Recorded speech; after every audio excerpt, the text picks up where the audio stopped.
Eutanasia. Wah, satu kata ini aja udah bisa bikin perdebatan panas. Kenapa? Karena ini benturan antara dua hal yang sama-sama kuat. Di satu sisi, ada rasa welas asih yang dalam banget ngelihat penderitaan, tapi di sisi lain ada keyakinan iman yang jadi pegangan hidup kita. Jadi di mana batasannya? Gimana cara kita menyeimbangkan keduanya? Yuk, kita bedah bareng-bareng. Coba bayangin suasana ini ya. Bulan suci Ramadan. Sekelompok dokter dan mahasiswa kedokteran lagi kumpul.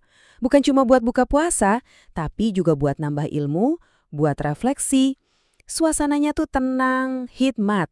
Nah, di momen yang penuh perenungan inilah tiba-tiba muncul sebuah pertanyaan yang, wah, penting banget. Jadi, pas sesi tanya jawab dibuka, ada seorang mahasiswa kedokteran yang angkat tangan. Pertanyaannya bukan sekedar pertanyaan medis biasa loh ya, tapi sebuah dilema etika yang benar-benar nyentuh inti dari keyakinan kita sebagai seorang muslim. Pertanyaannya kelihatannya simpel, tapi dampaknya luar biasa. Gimana sih hukum fikih Islam kalau ngomongin soal eutanasia? Apa mengakhiri penderitaan seseorang dengan cara ini tuh dibenarkan dalam agama kita? Oke. Sebelum kita loncat ke jawaban hukumnya, penting banget nih buat kita samain persepsi dulu. Apa sih sebenarnya yang dimaksud dengan eutanasia itu? Biar kita semua ngomongin hal yang sama. Jadi sederhananya gini, eutanasia itu adalah tindakan yang sengaja dilakukan untuk mengakhiri hidup seseorang. Tujuannya atau niat dibaliknya biasanya sih mulia, yaitu untuk menghentikan rasa sakit dan penderitaan yang luar biasa dari penyakit yang udah nggak ada harapan untuk sembuh. Nah, ternyata nih, eutanasia itu nggak sesimpel itu. Ada dua jenis yang harus kita pahami. Yang pertama itu eutanasia langsung atau aktif. Ini ada tindakan nyatanya, contohnya ngasih suntikan mematikan. Yang kedua, eutanasia tidak langsung atau pasif. Ini bukan melakukan sesuatu, tapi justru menghentikan sesuatu, kayak mencabut alat bantu hidup. Tujuannya sama, tapi caranya beda banget. Oke, sekarang kita udah paham kan definisinya dan jenis-jenisnya. Nah, saatnya kita balik lagi ke pertanyaan inti tadi. Gimana sih pandangan hukum Islam soal ini?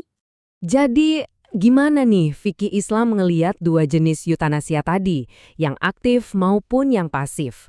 Apakah hukumnya beda antara ngasih suntikan sama nyabut alat bantu pernafasan misalnya? Jawabannya, menurut para ulama, sangat jelas dan tegas. Haram. Dilarang. Dan yang paling penting untuk dicatat, hukum ini berlaku untuk dua-duanya. Mau itu yang aktif, mau itu yang pasif. Nggak ada bedanya sama sekali. Keputusan ini bukan pendapat pribadi loh ya. Ini adalah hasil dari Musyawarah Nasional Alim Ulama NU yang diadain di Lombok tahun 1997. Dan alasan utamanya kenapa haram? Karena tindakan ini, mau aktif ataupun pasif, dianggap setara dengan qatl al-amd atau ya pembunuhan yang disengaja. Mungkin ada yang bertanya, loh kok menghentikan pengobatan bisa disamain sama membunuh? Nah, logikanya itu ditarik dari kitab-kitab klasik. Di sana dijelaskan kalau kita sengaja menahan makanan dan minuman dari seseorang sampai dia meninggal, itu udah termasuk pembunuhan sengaja. Kenapa? Karena ada niat yang jelas untuk menyebabkan kematian. Nah, logika inilah yang dipakai untuk kasus eutanasia. Eits, tapi tunggu dulu. Pertanyaan si mahasiswa tadi belum selesai. Ada bagian keduanya yang menarik banget. Sesuatu yang sering banget kita lihat, bahkan kita lakukan. Kelihatannya mirip, tapi ternyata hukumnya beda total. Kita semua pasti pernah kan mendoakan keluarga atau kerabat yang lagi sakit parah. Semoga dipermudah jalannya. Atau semoga segera diangkat penyakitnya. Pertanyaannya apakah doa semacam itu sama aja dengan meminta kematian? Gimana hukumnya? Nah, ini dia jawabannya yang mungkin bikin kaget. Kalau yang tadi haram, mendoakan kemudahan bagi orang yang sedang sakaratul maut itu justru dianjurkan. Dasarnya dari mana? Dari hadis. Praktik seperti membacakan surat Yasin untuk orang yang sedang menghadapi ajal itu sangat dianjurkan. Disinilah letak perbedaan kuncinya. Niatnya bukan untuk mempercepat kematian, tapi untuk memohon pada Allah supaya prosesnya diringankan, dipermudah. Kita menyerahkan urusan hidup dan mati sepenuhnya kepada Sang Pencipta, bukan mengambil alih ke tangan kita sendiri. Jadi, apa benang merah dari semua ini? Apa poin kunci yang bisa kita tarik? Semuanya itu kembali pada satu konsep yang super fundamental yang membedakan dua hal yang kelihatannya mirip ini.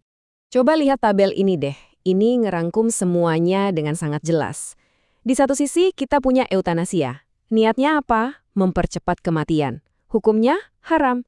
Di sisi lain, kita punya berdoa. Niatnya, meringankan penderitaan. Hukumnya, dianjurkan. Lihat kan?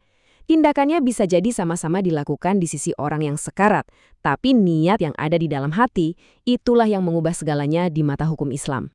Dan pada akhirnya, ini semua menyisakan satu pertanyaan besar untuk kita renungkan. Ketika kita dihadapkan pada penderitaan seseorang yang kita sayangi, gimana caranya kita menavigasi garis tipis ini? Garis antara rasa welas asih kita yang begitu besar sebagai manusia, dan di saat yang sama, keteguhan kita untuk memegang prinsip-prinsip iman. Ini adalah sebuah tantangan etis dan spiritual yang akan terus kita hadapi.